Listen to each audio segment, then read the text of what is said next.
గురుमध्ये స్థితం విశ్వం విశ్వमध्ये స్థితౌ గురుః గురుర్విశ్వం న చాన్యోస్తి తస్మై శ్రీ సాయి గురవే నమః. జీవన సత్యం సాయితత్వం కార్యక్రమానికి సాయి భక్తులందరికీ కూడా స్వాగతం. ఎందుకని ఇంటర్మీడియట్ స్టేజ్ ఇది ఫైనల్ కాదా? ఖచ్చితంగా కాదు. నేను చెప్పట్లా, శాస్త్రమే చెప్తా ఉంది. ఏం చెప్పింది శాస్త్రం?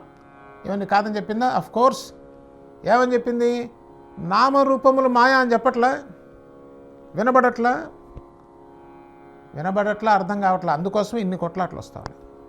అసలు విషయం వదిలేసి ఎందుకు పనికిరాని పట్టుకుంటా ఉన్నాం. నామరూపములు మాయ ఎందుకండి? నామరూపములు రెండు మాయమవుతాయి. అబ్బా మరేమిటి? ప్రజ్ఞానం. జ్ఞానానికి రూపము నామం ఉంటుందా? అదేంటో తెలిస్తే అసలు దానికి ఉంటుందా ఉండదా అని తెలిసేటువంటి పరిస్థితి. కాబట్టి గురువు లేని విద్య గుడ్డి విద్య.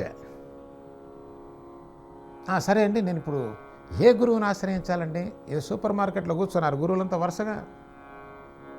ఏ గురువుని ఆశ్రయించాలంటే ఇప్పుడు ఏ బ్రాండ్ కొనాలండి అని అడిగినట్టుగా ఉంది. ఏ సెల్ ఫోన్ కొనాలి, ఏ బ్రాండ్ మంచిది సార్? No, it's not. జీవిత కాలంలో నీ సంస్కారాలు ఉత్తమోత్తమంగా ఉండి, అంటే ఏంటండి సంస్కారాలు ఉత్తమోత్తంగా ఉండి? అంటే నీవు తీవ్ర తపనలో ఉంటే ఇది సంస్కారం. ఏ తీవ్ర తపన పాడా? వాడెవడో చెప్పాడు గురువు ఉంటే బాగుంటుందని. ఒకసారి ఉంటే కాసేపు కలిసిపోదామని వచ్చామండి. అది కాదండి. అట్ట కలిసిపోయి వచ్చేవాళ్ళు వాళ్ళు గురువులే కాదు అసలు. వీడు కాదు, వీడు దర్శించేవాడు కాదు, వాడు దర్శింపబడేవాడు కాదు. దొందే is all time pass batch. గురువు అనేవాడు అగ్నిశిఖ వెలిగిపోతూ ఉంటాడు.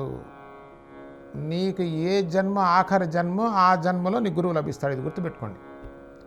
చాలామంది ఏదేదో పిచ్చి పిచ్చి మాటలు, పిచ్చి పిచ్చి వ్యవహారాలు, పిచ్చి పిచ్చి అసలు చేస్తున్నారు. అవి కాదు, అంత లో లెవెల్లో ఉండవండి. ఏదో మన వాళ్ళు కనుక గురువు అన్నట్టు ఉంటుంది. ఆ గురువులు ఇవి. ఒరిజినల్ గురువు అనేవాడు దగ్ధం చేస్తాడండి. గుర్తుపెట్టుకోండి. అగ్నిలా వెలిగిపోతూ ఉంటాడు. ఎందుకని? నేను అజ్ఞానంలో ఉన్నాను, ఆయన జ్ఞానశఖ వెలిగిపోతుంటాడు. కాకపోతే మొత్తం భస్మం. సత్సంగం భలే ఉందండి, సత్సంగం భలే ఉండదండి. సత్సంగం తగలబెడుతుందండి. ఈ భలే బ్యాచ్ అంతా కూడా వేస్ట్ బ్యాచ్. అంటే చెప్పిన వాడు విన్నవాళ్ళు ఇద్దరు దొందుతుంది, వేస్ట్. సత్సంగం వింటే గుండె ఆగినంత పని కావాలి. అదే సత్సంగం. అంటే పూర్తిగా తెస్తే కష్టం. కాబట్టి ఆల్మోస్ట్ చాలా చోట్ల వింటుంటాం, భలే చెప్పారండి సత్సంగం. ఏది సినిమానా ఇది? భలేకి ఇదే నాట్యమా? ఇదే కళ? ఇదే మానసిక ఆనందం కలిగించేదా? Yes, when you die completely then the real joy will start. ఎప్పుడైతే నువ్వు వస్తావో అప్పుడు రియల్ జాయ్ వస్తుంది. అది సత్సంగం. అది చేసేవాడు గురువు. అటువంటి గురువు దొరకటమే ఇంపాసిబుల్. తొందరపడకండి. 100కి 1000 పాళ్ళు దొరకరు.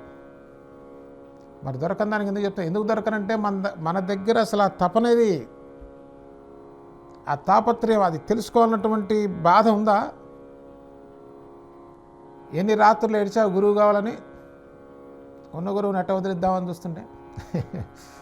So this is all non sensical business అండి. అక్కడ ఏదో పదాన్ని తీసుకొచ్చి ఇక్కడ వాడి దాన్ని సమాజంలో ఆల్రెడీ భ్రష్టు పట్టిపోయింది. అందులో ఏం డౌట్ లేదు. ఎవడన్నా దీని నుంచి బయటికి తన్నుకొని రావాలనుకుంటున్న వాడి కోసం నో.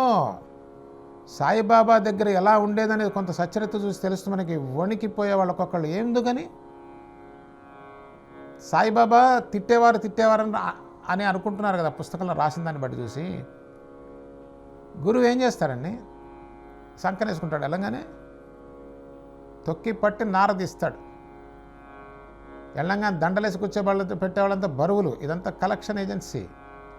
ఇదేంటంటే నీవు నేను చదువుస్తాను, నా వైపు నువ్వు చరిచి బ్యాచ్. ఇదంతా సన్నాసి బ్యాచ్. తీసావులు బారండి, నాన్ సెన్స్. మరిన్ని వివరాలు వచ్చే కార్యక్రమాలు తెలుసుకుందాం. సద్గురు సాయినాథ్ మహారాజ్.